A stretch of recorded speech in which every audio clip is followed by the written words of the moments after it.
Fala, gente que gosta e acompanha o futebol goiano. Um abraço a todos vocês, em especial aos esmeraldinos e também aos torcedores do Camaleão, da Aparecidense.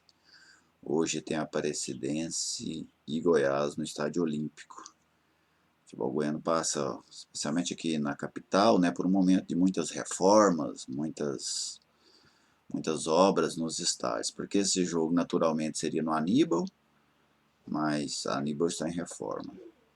Seria na Serrinha, porque é lá que a presidência estava mandando seus jogos, mas também está na reforma. Então, será no Estádio Olímpico, mais comando da Aparecidense. No primeiro turno, eles fizeram um bom jogo da Serrinha, né, na estreia das duas equipes na competição. Vitória do Goiás por 3-2. É um jogo muito movimentado, com muitas oportunidades para os dois lados.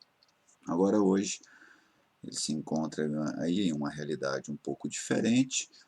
O Goiás já classificado e a Aparecidense na 8ª colocação, brigando por uma vaga na próxima fase. O retrospecto entre as duas equipes é amplamente dominado pelo Goiás, 31 jogos, 22 vitórias esmeraldinas, 3 vitórias da Aparecidense, 72 gols do Goiás, 27 gols da Aparecidense, 6 empates. Os clubes já decidiram 2 campeonatos goianos, né, em 2015 e 2018, ambos vencidos pelo Goiás. O Goiás utilizará hoje uma formação reserva, inclusive o treinador, né, Rodney, vai comandar a equipe, já que o técnico Ney Franco está nos Estados Unidos resolvendo problemas pessoais. Vamos ver o provável Goiás para hoje.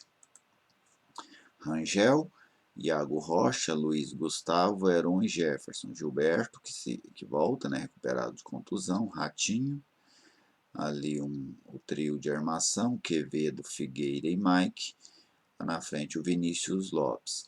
Este aqui é um esboço. É um esboço dentro do que tem o plantel do Goiás. Ninguém do Goiás confirmou essa escalação, ninguém do Goiás divulgou essa escalação. Pode ter novidades aí neste 11. Talvez o Rara pinte aí nesse time, talvez o Thales apareça nessa equipe também, né? São jogadores que... O Breno é um jogador que também pode surgir neste time aí.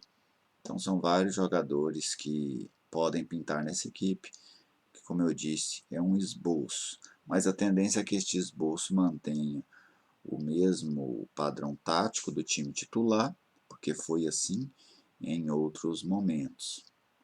Acho que a volta do Gilberto Júnior é uma volta importante. Imagino que era interessante colocar o Rara para jogar um jogo todo, até para ver do que esse jogador é capaz. Também acho que está na hora de deixar o Quevedo jogar uma partida completa, se ele tiver condições, porque ele não foi para o Rio de Janeiro devido a uma virose. Então são jogadores que precisam jogar, até para a gente ver como é que eles vão se sair. Também acho que seria interessante ver o Vinícius Lopes mais uma vez como centroavante, né, porque essa é a posição original dele. Ele tem entrado muito pelo lado, mas ele é um centroavante. E com o Lucão perdendo espaço, né, e isso é muito notório, que o Lucão tem perdido espaço, não tem nem participado dos últimos jogos.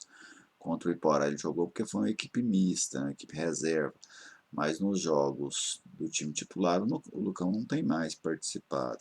Então imagino que seria interessante ver o Vinícius Lopes nessa condição, até mesmo para ele ir ganhando essa confiança para ser o primeiro substituto do Rafael Moura. Do outro lado, nós temos a Aparecidense, o técnico Romerito, a Aparecidense que faz um bom segundo turno, né? Fez um primeiro turno muito ruim. A Aparecidense somou apenas 4 pontos no primeiro turno, mas no segundo turno o time de Aparecida tem 7 pontos, então chegou aí a 11 e está na 8ª colocação. O provável Aparecidense para hoje: Edson, experiente goleiro, né, ex-Goiás, Vila Atlético. Rafael Cruz, também muito experiente. O zagueiro Robson, já há muitos anos defende a Aparecidense. O Icaro e o Helder, ex-Vila Nova também. Bruno Henrique, jogador do Goiânia e do Vila. Thiago Ulisses, terceira temporada dele na Aparecidense, bom jogador, bom iniciador de jogadas. Aleils, também já muito conhecido, Robert Albano, o outro prata da casa do Vila Nova, e o Alex Henrique, artilheiro do Campeonato Goiano, com 6 gols. A Aparecidense tem um time envelhecido, isso é um fato. Muitas das vezes isso pesa contra a equipe, especialmente no final das partidas. Mas ela faz um bom campeonato de recuperação, está na 8ª colocação. É fundamental que consiga pontuar contra o Goiás para se manter ali entre os 8. Porque caso ela não vença o Goiás, ela pode deixar, né? Desculpe. Ela pode deixar aí a zona dos 8 com uma vitória do Iporá sobre o Goiânia. Iporá que recebe o Goiânia lá no Ferreirão. Então, para a Aparecidense é fundamental um bom resultado hoje. Eu acredito em um jogo equilibrado. O time da Aparecidense é um time organizado e é um time que, contra as equipes da capital, o nível de atuação da Aparecidense cresce muito. Os problemas normalmente que a Aparecidense cria para ela durante os campeonatos goianos são os jogos contra os times do interior, porque aí ela não, me parece que não tem aquele grau de concentração, aquele grau de envolvimento, aquele grau de ambição de vitória. Já contra os times da capital, especialmente o Goiás, a Aparecidense quase sempre demonstra um bom futebol e a tendência é que isso aconteça hoje novamente. Eu nem vejo favorito para esse jogo. Acho que o Goiás jogando com um time reserva, um time que não tem um entrosamento muito grande, um time que ainda precisa adquirir um padrão de jogo. Goiás e Aparecidense, a tendência é de um jogo equilibrado no Estádio Olímpico. Lembrando que esse jogo e todos os demais dessa rodada do Campeonato Goiano acontecem com portões fechados devido à pandemia do coronavírus, né, uma decisão do governo do estado. Então não teremos público neste jogo lá no Estádio Olímpico.